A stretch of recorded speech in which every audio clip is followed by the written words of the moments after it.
Hello दोस्तों, कैसे हो? आपका स्वागत है त्रिपान स्टडी सेंटर में। आज जो हम करने जा रहे हैं क्लास 12 एनआईएस बोर्ड का जो है चैप्टर नंबर 19। ये बायोलॉजी का चैप्टर है 19वां, जिसमें हम रिप्रोडक्शंस इन अ प्लांट यानी पादपों में जनन के विषय में चर्चा करेंगे।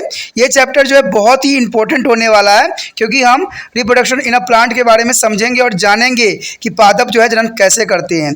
ये चैप्टर उन बच्चों के लिए भी बहुत महत्वपूर्ण है जिनका जो है सीबीएसई में पढ़ते हैं, जिनका एनसीईआरटी बुक है।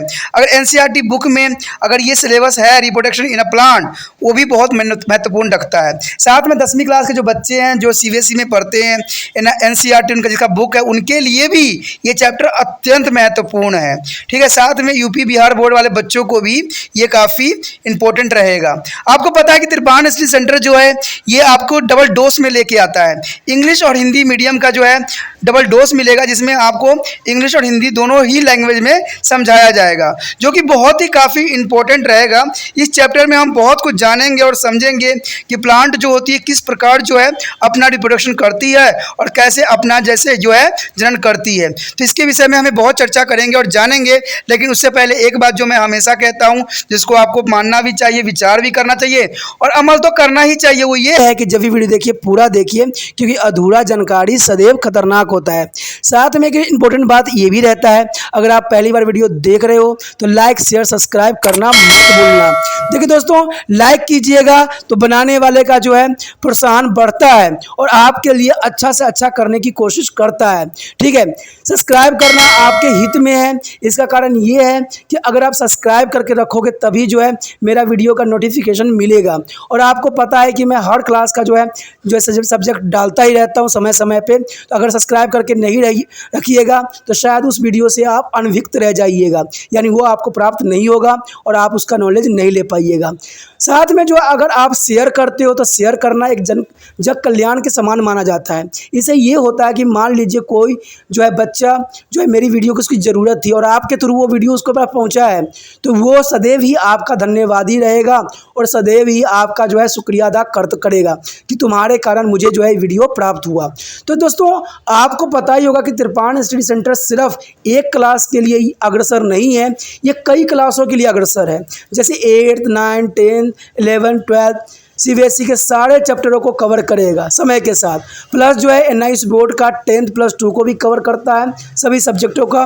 प्लस जो है बीए पंजाब यूनिवर्सिटी का जो है फर्स्ट सेमेस्टर से लेकर 6th सेमेस्टर तक 8 सब्जेक्टों को कवर करता है। प्लस जो है एमए के जो है बच्चे ऑन डिमांड जो मुझे करते हैं कमेंट, उनके लिए भी त्रिपान स्टडी सेंटर जो है अग्रसर है। देखिए दोस्तों, त्रिपान स्टडी सेंटर इतना बड़ा है, विस्तृत है, तो आपको अभी जो है लाइक शेयर सब्सक्राइब कीजिए और अपने दोस्तों के साथ बांटिए।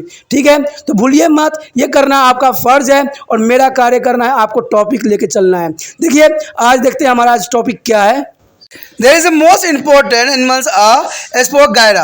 Spogyra is a show of multicellular algae. There is a Spogyra. It show that multicellular algae is the most important topic here. There is structure of Spogyra here. The structure, it is a free floating algae found in a fresh water, and they are fresh pond. There is the most important. They are found in a fresh water pond. Their body has a raw and cylindrical cell joined to the end-to-end filamentous algae, and each cell is depending upon the species may have a 1 to 14 spherical ribbons shaped chloroplasts with their many unicellularity arrange of pheranoids.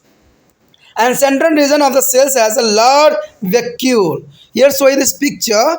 There is a cell ball, chloroplast, pheranoids, vasculus, and the nucleus standard of cytoplasma, and the cytoplasma also here. There is a found in the only fresh pond. There is the most important for here.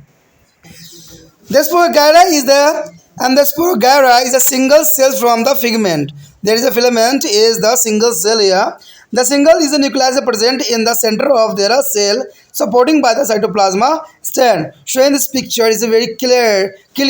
Spogyra is a single cell from a filament. तो यहाँ पर जो है हमारा बहुत important topic आ गया है स्पोगाइरा। देखिए स्पोगाइरा जो होती है इसको हम बहुकोशिकीय शैवाल के रूप में लेते हैं, यानी ये बहुकोशिकीय होती है। एक कोशिका जहाँ पर प्रेजेंट होती है एक कोशिका कहलाता है। और ये क्योंकि बहुत कोशिकाओं से बनी होती है इसलिए इसको बहुकोशिकीय शैवाल भी कहते हैं। कहते हैं अगर आप संरचना और रचना देखो तो बहुत ही विशिष्ट है। कहते हैं एक अश्वत्थ तैरने वाले शैवाल है जो अलवणीय जलीय तालाबों में पाया जाता है, यानी ये जो होती है फ्रेश वाटर में पाया जाता है, जो कि इसकी बहुत काफ़ी अच्छी विशेषता है। इसकी शरीर जो है पंक्तिबंध आयताकार कोशिका से मिलकर बना होता है। कोशिका सिरे से सिरे तक एक दूसरे से जुड़ी हुई होती है। सूत्रकार जो है तंतुमय शैवाल से बने होते हैं। प्रत्येक कोशिका के भीतर जाति के अनुरूप 1 से 14 सर्विस रिबन की आकृति के हरित लवक तथा अनेकों पेरोडाइट्स पाए जाते हैं। यानी इसका मतलब है कि ये भी पौधा जो है एक तरह प्लांट के रूप में ही आता है, क्योंकि इसमें भी हरित लवक पाया जाता है। क्योंकि हरित लवक का मतलब यही होता है कि प्रकाश संश्लेषण में अपना भोजन स्वयं ही बनाने का सक्षम रखता है। कहते केंद्रीय भाग में एक बड़ी धमनी निरितिका यानी वेस्कुलस विद्यमान होती है, जो कि इसको काफ़ी खास बनाता है। मात्र एक केंद्र ध्वनि के माध्यम से स्थिर होता है तथा इसके साइटोप्लाज्मिक सूत्र आधे रहते हैं, यानी काफ़ी इंपॉर्टेंट बात आता है। अगर आप डायग्राम भी देखो तो डायग्राम में भी काफ़ी इंपॉर्टेंट बात यहाँ दर्शाई गई है। ठीक है, अगर आप देखोगे तो रिबन की तरह जो है ये डीएनए की स्ट्रक्चर की तरह आपको नजर आएगा, क्योंकि ये हेलिकल स्ट्रक्चर दिख रहा है, रिबन की तरह दिख रहा है।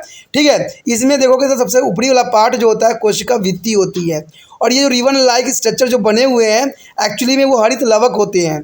ठीक है, यानी यही जो है हरित लवक का कार्य करते हैं। और इसमें आपको दिखेगा जो डॉट दिखेगा वो पायरोनाइट्स होते हैं। ठीक है, और जो बीच बीच में खाली होगा उसको रितिका कहते हैं। और आपको पता है उनके बीच में जो होता है केंद्रक पाया जाता है। और कोशिका जो द्रव्य सूत्र जो सभी रिबन में देखने को आपको मिल सकता है। और कोशिका द्रव जो है बाहरी क्षेत्र में भी आपको दिखेगा। तो ये काफ़ी इंपॉर्टेंट यहाँ पर चित्र जो दिखाया गया है, जो स्पोगायरा का जो है सूत्र का एक अंश आपको दिखाया गया है, जो बहुत काफ़ी इम्पोर्टेंट है। अब हम देखेंगे इसका जनन प्रक्रिया कैसे होती है।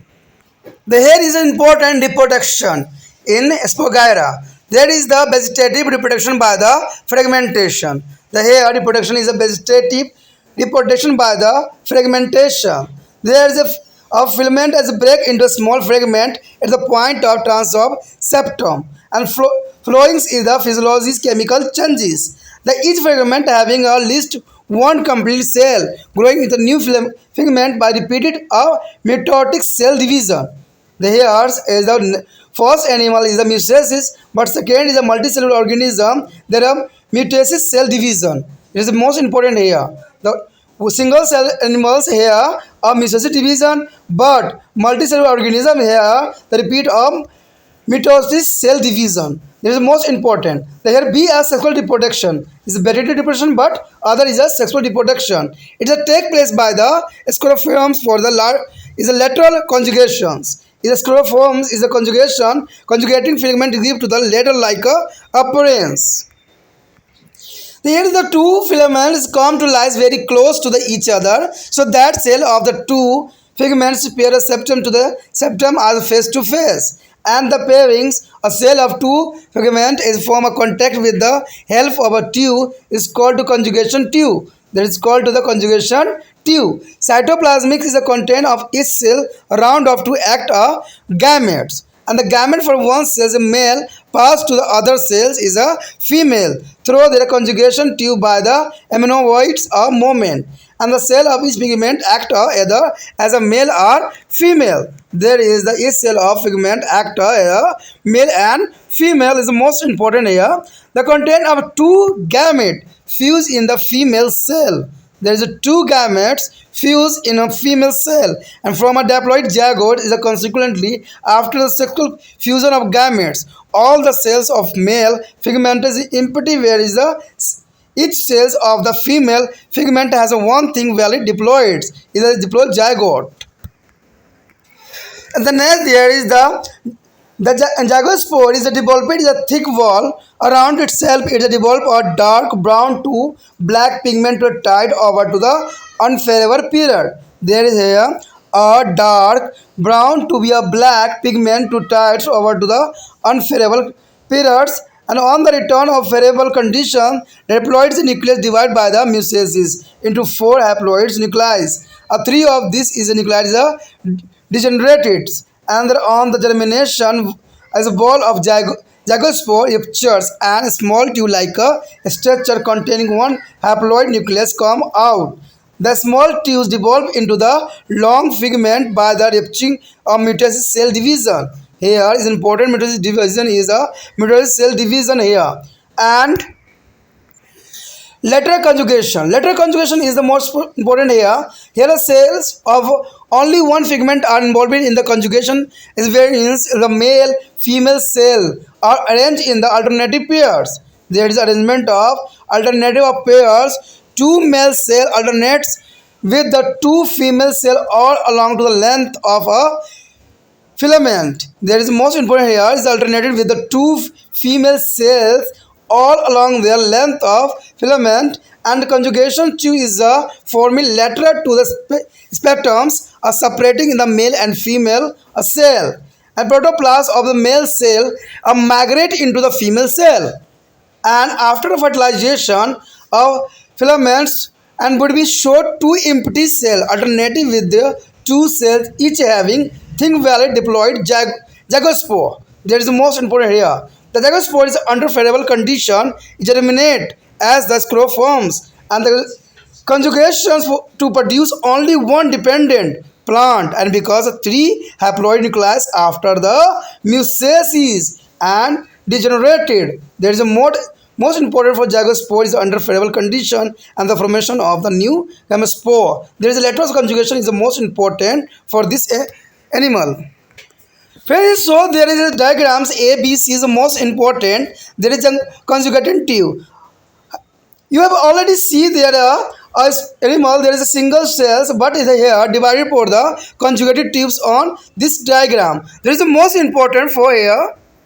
Another diagram is here there is the most important D and the F, E, G, H. There is the life cycle of the Spogyra. The life cycle of Spogyra is converted to here. There is the D section is a zygospore within the epsilon of the cell, and each section is also as a zygospore is released from to the female figment. The filament is the most important. But if you see the mitosis division is a zygospore produce haploid nucleus.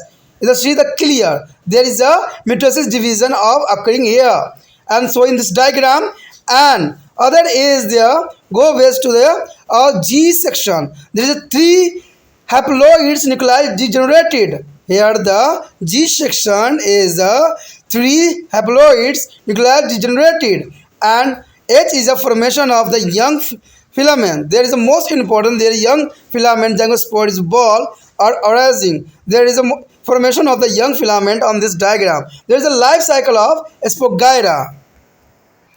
तो यहाँ पर जो है अत्यंत महत्वपूर्ण हमारा जो है आ गया है जनन की प्रक्रिया। देखिए जनन जो है मल्टी सेलुलर ऑर्गेनिज्म, मल्टी मतलब एक से अनेक, पहले हमने पढ़ा था एक के बारे में, ठीक है, लेकिन यहाँ जो है हम कई सेलों के बारे में पढ़ रहे हैं, यानी मल्टी सेलुलर ऑर्गेनिज्म की बात कर रहे हैं, और उसमें जो है जनन प्रक्रिया के विषय में हम जानने की कोशिश कर रहे हैं। क्योंकि आपको पता है कि मल्टी सेलुलर ऑर्गेनिज्म है तो ये भी बहुत काफ़ी इंपॉर्टेंट रखता है, और इसमें जो है किस प्रकार जो है इसमें जनन होती है। यानी यहाँ पर देखोगे तो वेजिटेटिव डिवीज़न होती है, यानी कार्यक्रम जनन विखंडन होता है, फर्मेंटेशन के द्वारा जो है ये विभक्त होती है। कहते हैं देखिए इसमें विभक्त होना भी एक बहुत खास बात रखता है, क्योंकि ये एक होता है, इसको अनेक बनना है, क्योंकि जब तक वो अनेक बनेगा नहीं तब तक इसका विस्तार होगा नहीं, और तब तक इसकी जनरेशन बढ़ेगी नहीं, तब तक इसके जो है चाहने वाले बढ़ेंगे नहीं जितना लाइक रहेगा। तो यही बात यहाँ पर भी एक जनन विखंडन जो है फर्मेंटेशन बहुत इंपॉर्टेंट रखता है, क्योंकि एक से कई में कन्वर्ट होता है। अगर ये अपने प्रजनन को बढ़ाएगा नहीं तो कैसे जो है सर्वाइव कर पाएगा, क्योंकि जीव तभी सर्वाइव कर पाते हैं जब वो आगे जो है अपना जनन करते हैं। इंसानों में भी तो ऐसा ही होता है कि इंसान भी अपने जैसे बच्चों को जन्म देते हैं, इसका कारण सिर्फ इतना होता है कि वो चाहते हैं कि उनका जनरेशन आगे तक बढ़े और आगे जो है इसका और भी विकास हो। तो ये काफ़ी इंपॉर्टेंट रखता है यहाँ पर वेजिटेटिव जनन विखंडन में, यानी जो है कार्यक्रम प्रबंधन विखंडन में, जो कि काफ़ी इंपॉर्टेंट है। कहते हैं सूत्र किसी प्रकार के भौतिक रसायन परिवर्तन के उपरांत जो है अनुप्रस्थ भित्ति के स्तर पर जो है छोटे छोटे खंडों में ये टूट जाते हैं, यानी छोटे छोटे खंडों में जो है इनका विभक्त होना यानी टूट जाना ही इनको एक भौतिक रसायन परिवर्तन के जो है अनुप्रस्थ के रूप में दिखाता है। कहते हैं प्रत्येक ऐसा खंड जिसमें एक कोशिका में पुण्य पुण्य जो है सूत्री विभाजन द्वारा वृद्धि होकर नया सूत्र बन जाते हैं। तो देखिए ये काफ़ी इंपॉर्टेंट बात रखता है कि कैसे ये विभक्त हो जाता है, यानी कहते सूत्री विभाजन द्वारा वृद्धि होकर ये जो है कई भागों में बढ़ जाता है। अब देखिए इसमें सूत्री विभाजन होता है तो ये काफ़ी इंपॉर्टेंट है। अर्धसूत्री विभाजन म्यूसिस जो हम पहले एनिमल्स में पढ़े थे, पहले में हमने पढ़ा था, तो इसमें भी इंपॉर्टेंट बात थी। कहते हैं लैंगिक जनन अब किस प्रकार होता है। अब लैंगिक जनन के बारे में हम आए हैं तो ये भी इंपॉर्टेंट है। कहते हैं ये सीढ़ीनुमा और पश्म युग्म द्वारा ही होता है, यानी सीढ़ीनुमा का मतलब यही होता है स्क्रोफॉर्म्स कॉन्जुगेशन, ठीक है। सीढ़ीनुमा का मतलब होता है स्क्रोफॉर्म और संयुग्मन का मतलब होता है कॉन्जुगेशन, यानी संयुग्मन मतलब कंजुगेशन। इसका मतलब यही हुआ कि इसमें करते हुए सूत्र का जो सीढ़ी जैसा स्वरूप प्राप्त कर लेता है, यानी आपने देखा ही होगा कि रिवन शेप आपको स्ट्रक्चर दिखेगा। कहते वगैरह जो होती है दो सूत्र एक दूसरे से बिल्कुल करीब आ जाते हैं और दो सूत्रों की कोशिकाओं के बीच एक नालिका द्वारा, जिसे हम युग्मक नालिका भी कहते हैं, संपर्क स्थापित कर लेता है और प्रत्येक कोशिका को जो होता है साइटोप्लाज्मिक पदार्थ गोल आकृति प्राप्त करके एक जो है गैमेट की तरह कार्य करने के लिए तैयार हो जाता है, यानी गैमेट के रूप में करने के लिए ये इस तरह की जो है क्रियाएं करता है। कहते हैं एक कोशिका यानी नर का युग्मक जो है गैमेट युग्मक नलिकाओं में से होकर दूसरी कोशिका यानी मादा के भीतर ये पहुंच जाता है, यानी देखिए ये युग्मक जो होता है नालिकाओं में से होकर दूसरी कोशिका यानी मादा गैमेट में ये पहुंच जाती है जहां पर इसका फर्टिलाइजेशन होता है। प्रत्येक सूत्र या तो नर या मादा के रूप में कार्य करता है। देखिए प्रत्येक सूत्र जो होती है या तो नर के रूप में कार्य करेगा या मादा के रूप में कार्य करेगा, तभी तो ये जो है इस पर गहरा जो है काफ़ी इंपॉर्टेंट एनिमल के रूप में लिया गया, तभी आपके सिलेबस में भी है, क्योंकि ये प्रत्येक सूत्र में प्रवेश करेगा तो नर और मादा रूपों में ये कार्य करना शुरू कर देगा। दो युग्मकों की अंतर वस्तुएं परस्पर संकेतित होकर ये द्विगुणित युग्मन यानी जायगोट बना लेता है, और जायगोट बनने का मतलब ही है इसकी उत्पत्ति। तो ये काफ़ी इंपॉर्टेंट बात भी यहाँ पर रखता है। देखिए जायगोट जब तक ये नहीं बनाएगा तब तक जो है इसका विकास नहीं होगा। जैसे आपको पता भी है कि त्रिपाण सेंटर तभी आगे बढ़ेगा जब आप लोगों की हेल्प की आवश्यकता होगी। जब तक आप जो इसको व्हाट्सएप स्टेटस पे नहीं लगाओगे, ज़रूरतमंद बच्चे उन तक नहीं पहुँचाओगे, तो त्रिपाण स्टडी सेंटर भी आगे ग्रोथ नहीं करेगा। और ग्रोथ नहीं करेगा तो आपको पता ही है कि जो फिजिक्स के आने वाला है, केमिस्ट्री आएगा, ठीक है, और भी बहुत कुछ आएगा, तो शायद आप उस वीडियो से इन्वक्त हो जाओ, आपको प्राप्त न हो पाए। तो अगर ये आगे बढ़ेगा, आगे इसको प्रोत्साहित करोगे तभी आगे बढ़ेगा, और आगे प्रोत्साहित करने के लिए आपको क्या करना पड़ेगा, व्हाट्सएप स्टेटस पे लगाना होगा। बहुत से बच्चे जो होते हैं देख लेते हैं, फ़ायदा उठा लेते हैं, लेकिन कर्म नहीं करते हैं। दोस्तों देखना और कर्म करना एक बहुत बड़ी बात होती है। कहते हैं अगर आप कोई चीज़ आपको अच्छा लग रहा है, अगर कुछ दूसरे बच्चों को भी हेल्प मिल सकता है इससे, तो इसमें हमें जग कल्याण के रूप में कार्य करना चाहिए कि इसको दूसरे बच्चे तक भी पहुंचाने के लिए अग्रसर होना चाहिए। कहते हैं जब आपको अच्छा लगा, आपको समझ में आ गया, तो हो सकता है दूसरे बच्चों को भी समझ में आए। अब आप ये सोचिएगा कि भाई मैं दूसरे बच्चों को क्या ढूंढने जाऊँ या उनको बुलाने जाऊँ, तो आपको ऐसा करने की आवश्यकता ही नहीं है। क्यों? क्योंकि मान लीजिए कि आपके न जाने कितने आपके मोबाइल में कॉन्टैक्ट होंगे जो आप जानते भी नहीं होंगे, उन बंदों को भी होंगे और उसके आगे भी उनके होंगे। तो इससे क्या होगा कि अगर आप अपना व्हाट्सएप स्टेटस पे लगाते हो तो कोई ना कोई आपके चाहने वाले या कोई भी जो एन एस बोर्ड में पढ़ते हो या जिनका सिलेबस ये हो, ठीक है, प्लांट एनिमल्स पर रिप्रोडक्शन हो, तो वो 100% जो होगा वो देखेंगे, क्योंकि ये 10वीं क्लास के कंसेप्ट भी है, तो वो देखेंगे और इससे लाभांतरित भी होंगे। तो आपको इसमें बोलने की ज़रूरत नहीं पड़ा, ना आपको उनसे आग्रह करने की ज़रूरत पड़ा, आपने अपना कर्म कर दिया। तो आपको सिर्फ इतना ही करना है कि इसको व्हाट्सएप स्टेटस पे लगा देना है, जिससे कि दूसरे बच्चे तक ये पहुंच जाए। मुझे कुछ भी नहीं चाहिए, मुझे वो सारे बच्चे चाहिए जिनको ये वीडियो की ज़रूरत है, उन तक मैं पहुंचना चाहता हूं। मुझे कुछ ही चीज़ की आवश्यकता नहीं है। कहते हैं ना कि उन बच्चों तक अगर मैं पहुंच जाऊंगा जिनको ज़रूरत है, उनका कहते हैं ना एक अगर भूखे को अगर कहते हैं खाना मिल जाए 2 वक्त की रोटी, तो उससे बड़ा उसके लिए अमृत कुछ भी नहीं होता है। अगर उन बच्चों को जिनको ये वीडियो की ज़रूरत है, अगर वो बच्चे समझ लेते हैं, उनको अगर फ़ायदा हो जाता है, तो मैं समझूंगा कि ये मैंने जो वीडियो बनाई है उसका जो है मेरा कार्य सफल हो गया।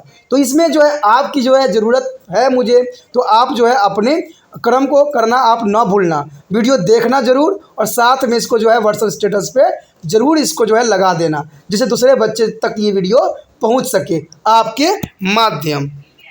तो इसी तरह जो है जायगोट भी यहाँ पर कार्य करता है कि जायगोट चारों ओर एक मोटी दीवार बन जाती है और इस दशा में वह प्रतिकूल परिस्थितियों को सहन कर सकता है। यानी देखिए, मोटी दीवार इसलिए बनाता है कि जो प्रतिकूल जो कंडीशन बनी हुई है वातावरण का, उसका जो है सही तरह से भली भांति समझ सके और उसका जो है सही तरह से उपयोग भी कर सके। ठीक है, और पुण्य जो है अनुकूल परिस्थितियों में लौट आने पर इसके द्विगुणित केंद्रक में मियोसिस द्वारा यानी मियोसिस द्वारा विभाजन होकर 4 अणुगुणित केंद्रक बन जाते हैं। इसमें से 3 जो है केंद्रक विघटित हो जाता है। अब देखिए कितना इंपॉर्टेंट बात है कि जैसे ये अपना कंडीशन देखता है, अगर कंडीशन मान लीजिए उसके फेवर में आ गया है, तो वो क्या करता है, अपने आप को डिवीज़न करना शुरू कर देता है और जैसे डिवीज़न करना स्टार्ट करता है वो जो है नए जीव में कन्वर्ट हो जाता है, जो कि काफ़ी इंपॉर्टेंट हो जाता है। देखिए, और इसमें जो कौन सी डिवीज़न होती है दोस्तों, मिटोसिस जीवन होती है, मियोसिस डिवीजन द्वारा जो है विभक्त होकर ये बन जाती है। कहते हैं अंकुरण होने पर जायगोट की दीवार फट जाती है। जैसे अंकुरण होता है तो जायगोट की दीवार जो होती है फट जाती है और जो ये छोटी नालिकाएं जैसे रचना बाहर निकल जाती है, जिसके भीतर एक अणुगुणित केंद्रक भी पाया जाता है, जो कि काफ़ी इसको इम्पोर्टेंट और महत्वपूर्ण बनाता है। कहते हैं बार बार जो है माइटोसिस विभाजन यानी माइटोसिस विभाजन द्वारा एक छोटी नालिकाएं बढ़ती हुई एक सूत्र बना लेती है। यानी जो यहाँ पर माइटोसिस डिवीज़न होती है, ये छोटी नालिका जो होती है बढ़ती हुई एक सूत्र बना देती है। तो यहाँ पर बहुत ही इंपॉर्टेंट बात यहाँ रखता है, क्योंकि जो है क्लोरोमोनास तथा साइपोगायरा में मुख्य पादप शरीर के भीतर कोशिका ही गैमेट बनाती है, इसलिए इन जीवों को जो है गैमेटोफाइटा यानी वो कोमोविद भी कहते हैं। देखिए, इसको गैमेटोफाइटा में लिया जाता है क्योंकि ये जो होती है गैमेट बनती है, लेकिन ये कहाँ बनती है, शरीर के भीतर बनती है, कोशिकाओं में बनती है।